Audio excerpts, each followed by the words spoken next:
Imagine a room where the fate of the world is being decided. This isn't a bunker, and it isn't a battlefield.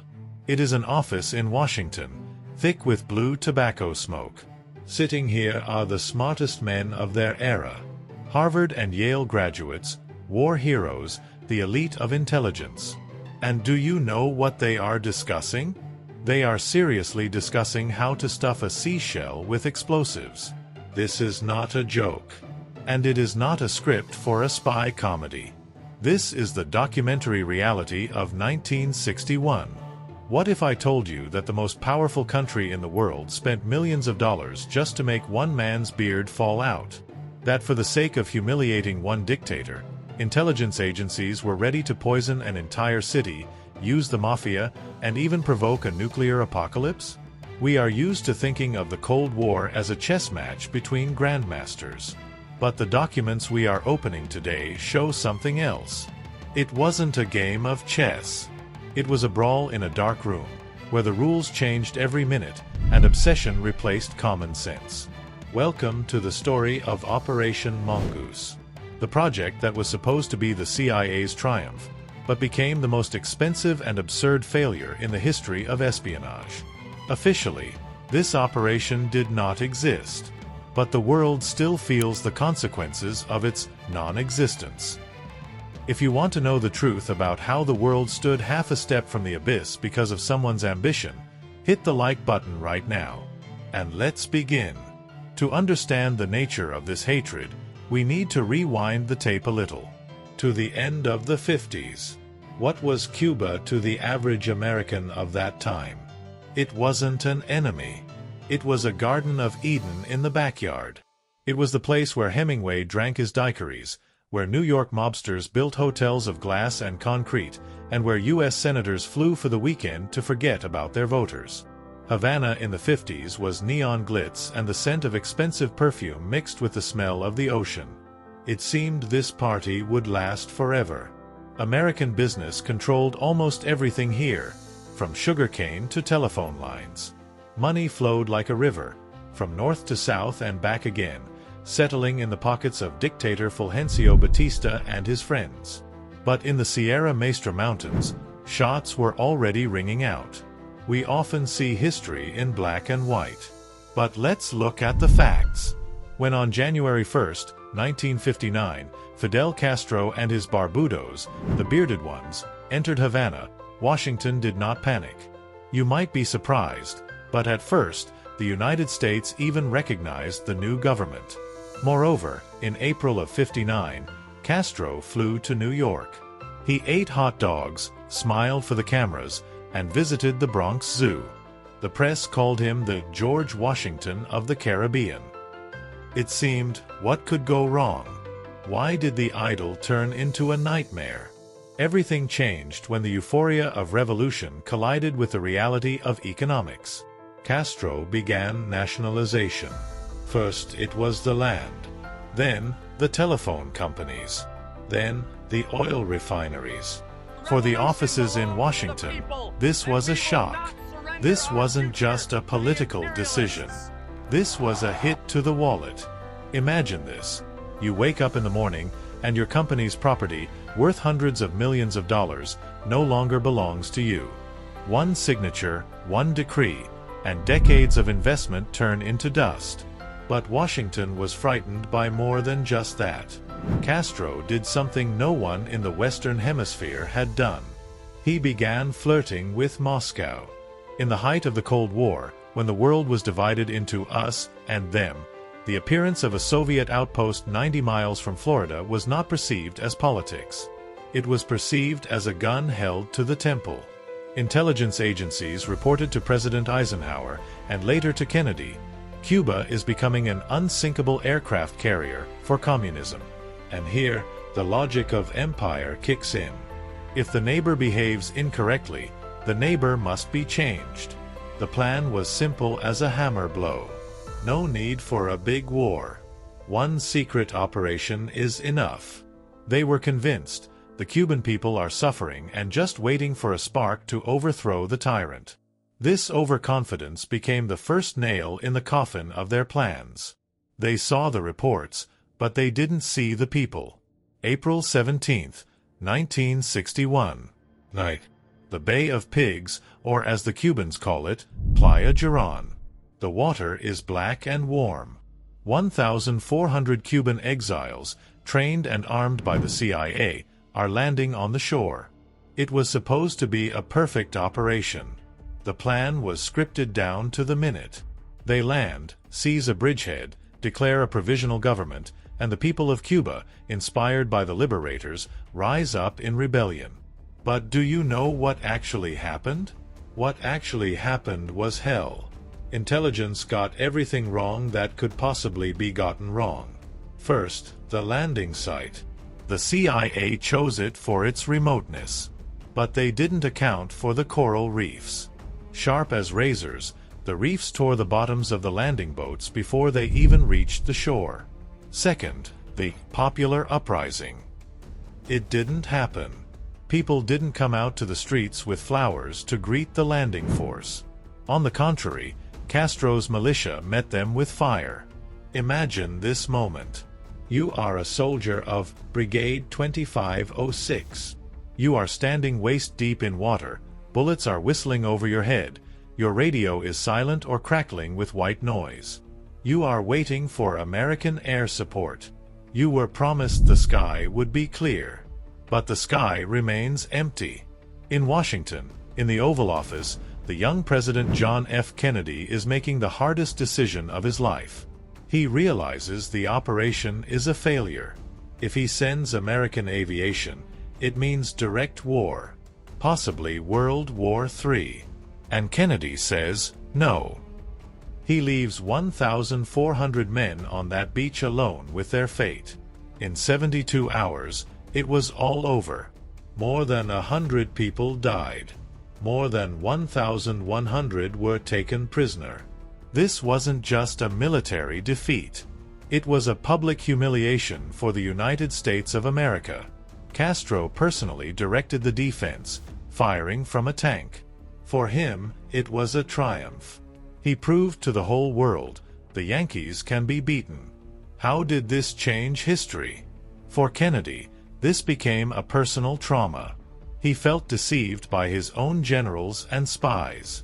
He took the blame before the cameras, but inside him, a cold fury boiled. This defeat didn't stop Washington. On the contrary, it made the question of Cuba a matter of honor.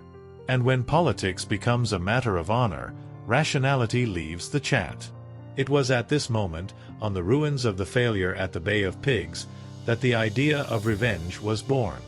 Not just a new attempt, but a total, invisible war. A war without rules. Kennedy needed a result. Immediately. And he turned to the only person he trusted unconditionally. His brother. November 1961.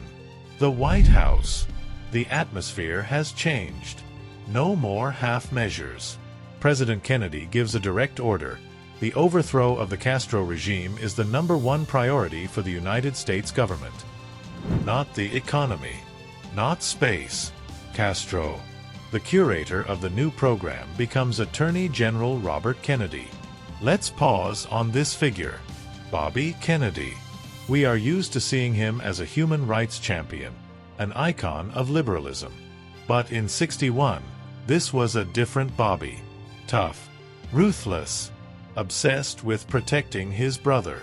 He took the failure at the Bay of Pigs as a personal insult to the Kennedy family.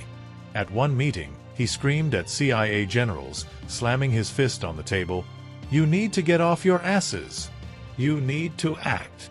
To lead the operation, Bobby chooses a legend. Edward Lansdale. Lansdale isn't just an officer. He was a genius of psychological warfare, the prototype for spy novel heroes.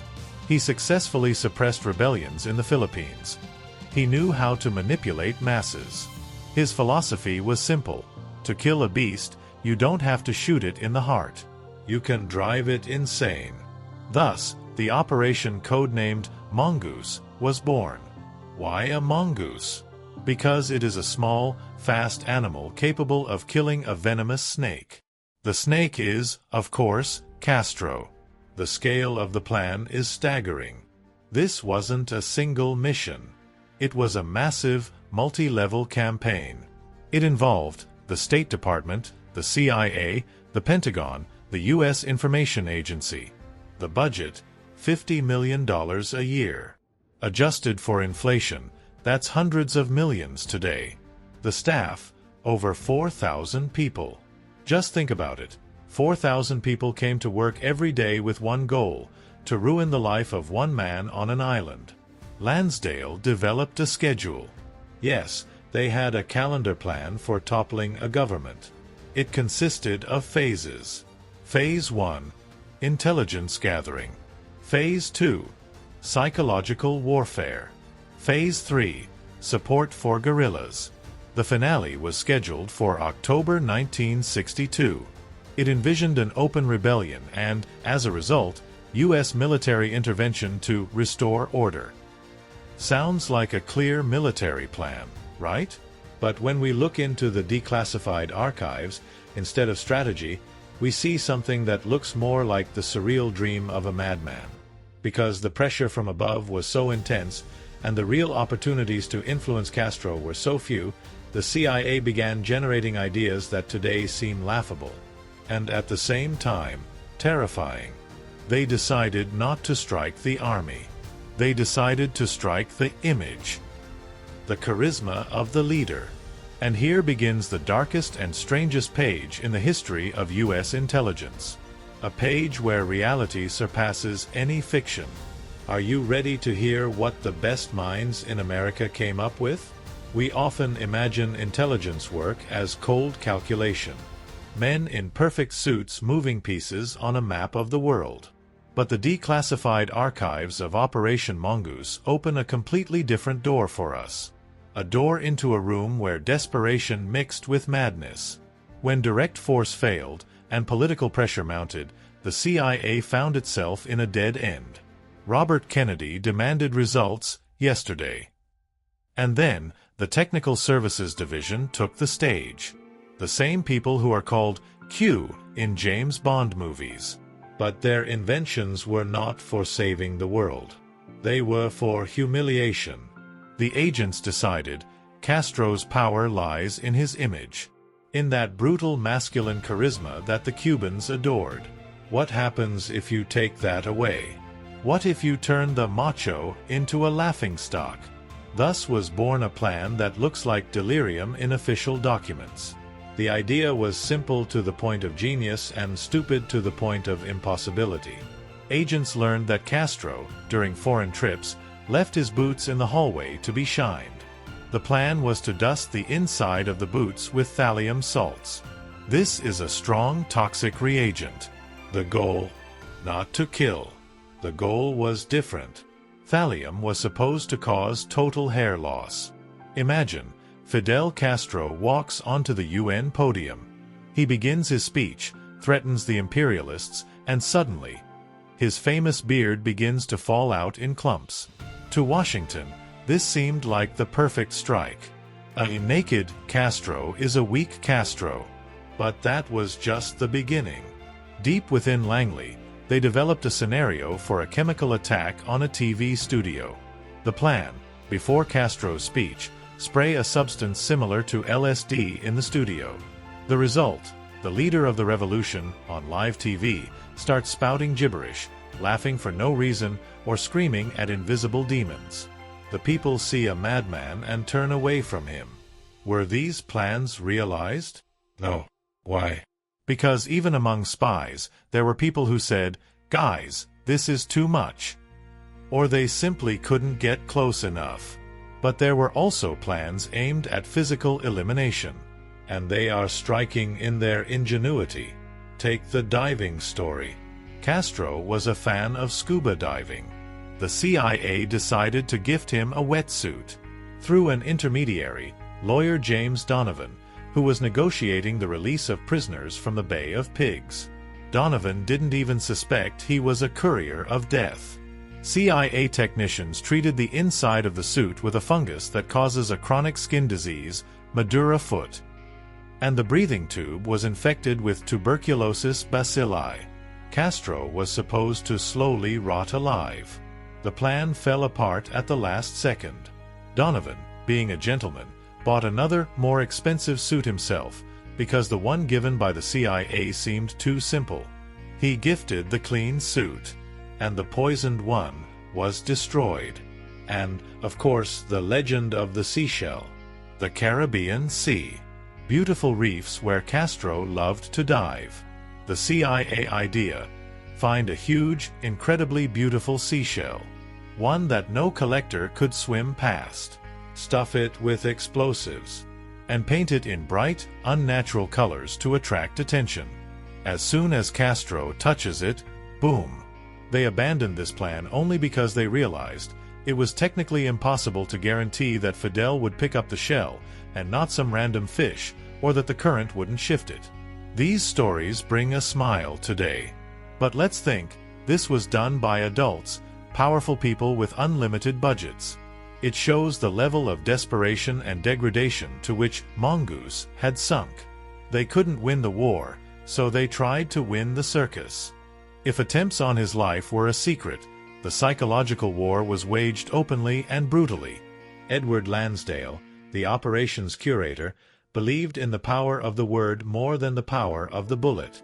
But in Cuba, this turned into a farce.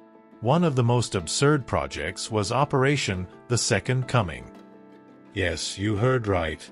The CIA planned to stage the return of Jesus Christ. The scenario: an American submarine surfaces near the coast of Havana. It fires special pyrotechnic shells into the sky that create a giant glow in the shape of a cross or the image of Christ. Simultaneously, airplanes above the clouds broadcast the voice of God through powerful speakers. What was God supposed to say? He was supposed to call on the Cubans to overthrow the godless Castro. God versus Fidel. It was supposed to be the greatest show in the history of religion. Why didn't it work? Because someone at the Pentagon finally asked, what if the Cubans realize that God speaks with an American accent? Smaller, but more harmful acts of sabotage happened daily. CIA agents spread rumors. For example, that the new government was going to take children away from their parents and send them to the Soviet Union for re-education. This caused panic. Thousands of parents, in despair, sent their children to the USA under Operation Peter Pan. 1,400 children ended up in a foreign country without families, because of one fake launched in a Langley office. Economic sabotage was even more cynical. The CIA paid workers at European factories that produced parts for Cuban machinery to create unnoticeable defects. Buses broke down. Machines stopped. The sugarcane harvest rotted in the fields because there was nothing to harvest it with. Agents even considered a plan to add chemicals to Cuban sugar intended for export, to spoil its taste and deprive the country of currency.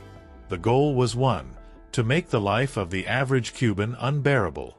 The logic of Mongoose was simple and cruel. A hungry man is an angry man.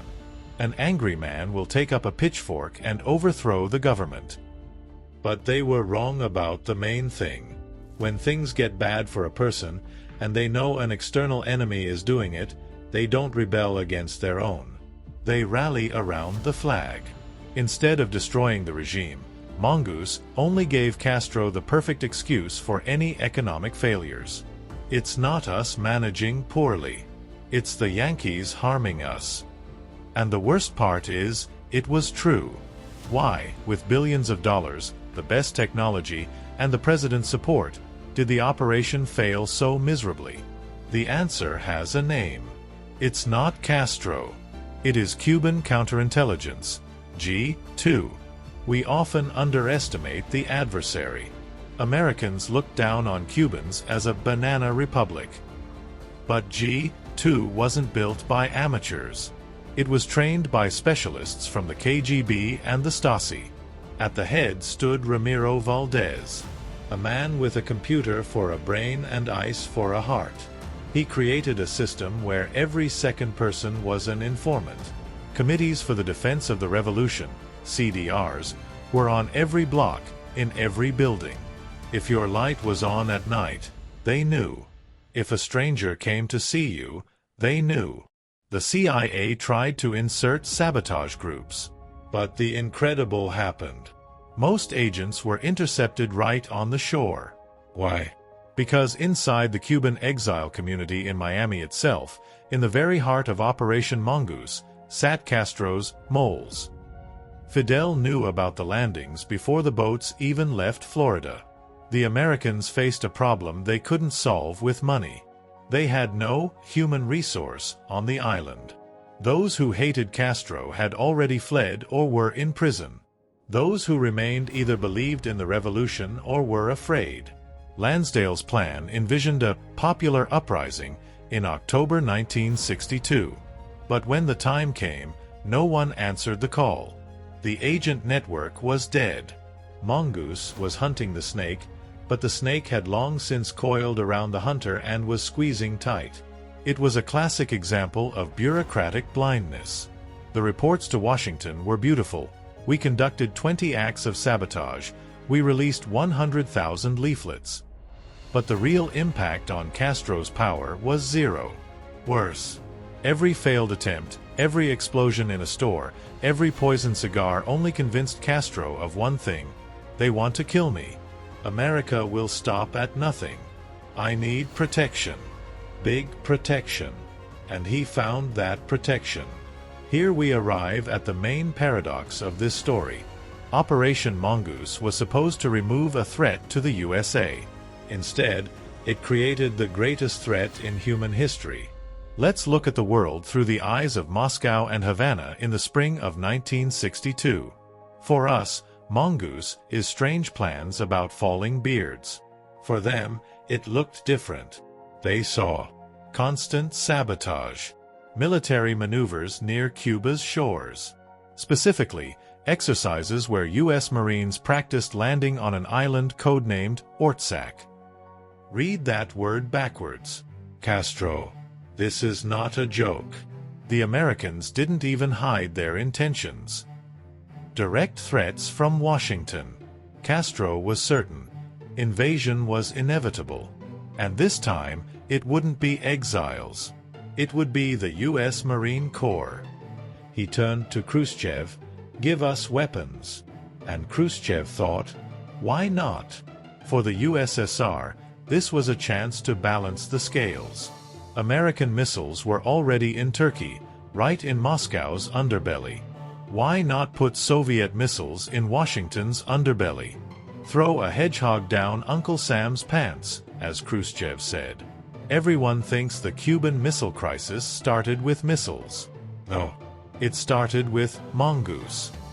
The missiles were just the response. The operation that was supposed to make America safer provoked the placement of nuclear weapons 90 miles from Florida. When in October '62, an American U-2 spy plane photographed launch sites in Cuba, silence fell over the White House. Kennedy realized his secret war had boomeranged. He wanted to get rid of an annoying neighbor, and he got a neighbor with a nuclear club. If there had been no Mongoose, would Khrushchev have risked shipping missiles across the ocean? Historians argue to this day. But most agree on one thing. It was the aggression and predictability of American pressure that gave the Soviet Union the perfect excuse for this gamble. In the next chapter, we will see how these events unfolded during the longest 13 days in human history, and how the inglorious end of Mongoose changed the rules of the spy game forever. October 28, 1962. The world exhales. Soviet ships turn around. Khrushchev agrees to take the missiles back. Kennedy promises not to attack Cuba. We know this part of the story from school textbooks. But what they don't write is that on this very day in Washington, not only did the threat of war die, Mongoose died. The deal that saved the planet had a secret clause. The United States publicly committed no invasion of Cuba. For the Kennedy brothers, this was a bitter pill. The entire plan of Mongoose was built for the final chord, military intervention. Now, that finale became impossible. All those thousands of hours of planning, millions of dollars, poison suits, and explosive shells, all of it instantly turned into trash. On October 30th, Operation Mongoose was officially halted. 400 people at CIA headquarters received orders to pack their things. But did the war end? No.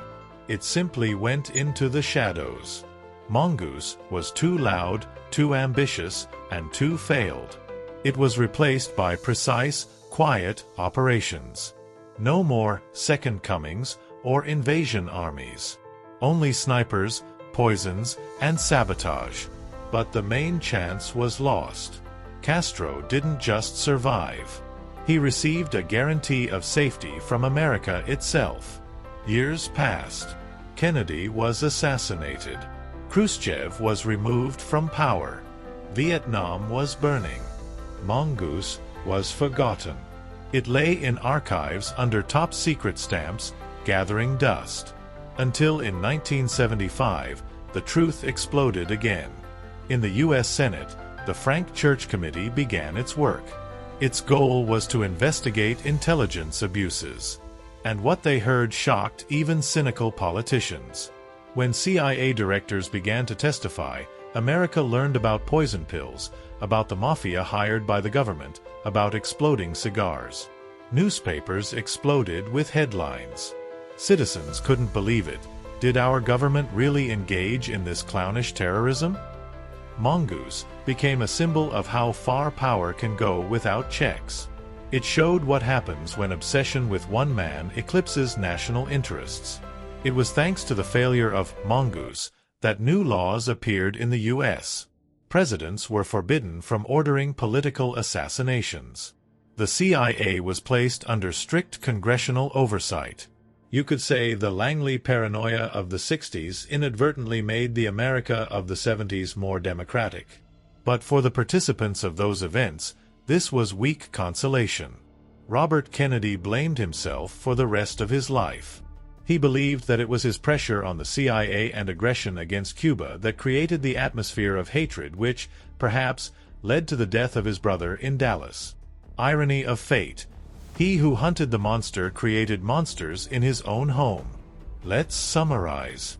Operation Mongoose cost American taxpayers more than $50 million of that time. It employed 4,000 agents.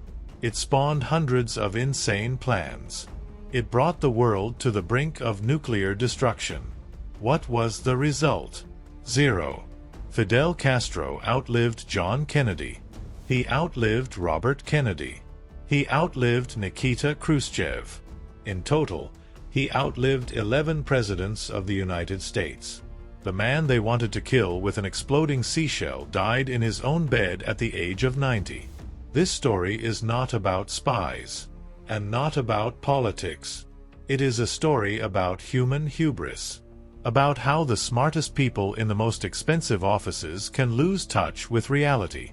They thought they could rewrite history with poison and money. But history, like that ocean in the Bay of Pigs, has its own currents. And it doesn't care about the plans of CIA directors. We often hear, the end justifies the means. Operation Mongoose proved the opposite. If the means are dirty and senseless, the end is impossible to achieve. Instead of destroying the Castro regime, they made him a legend. Instead of showing the strength of democracy, they showed its dark side. Today, when we read news about secret operations and hybrid wars, it is worth remembering Mongoose. It is worth remembering the exploding cigar that never exploded. And ask ourselves, what price are we paying for someone's ambitions right now? If this story struck a chord with you, share it. People need to know what these secret stamps hide before it becomes too late. Memory is our immunity against repeating mistakes. See you on the pages of history.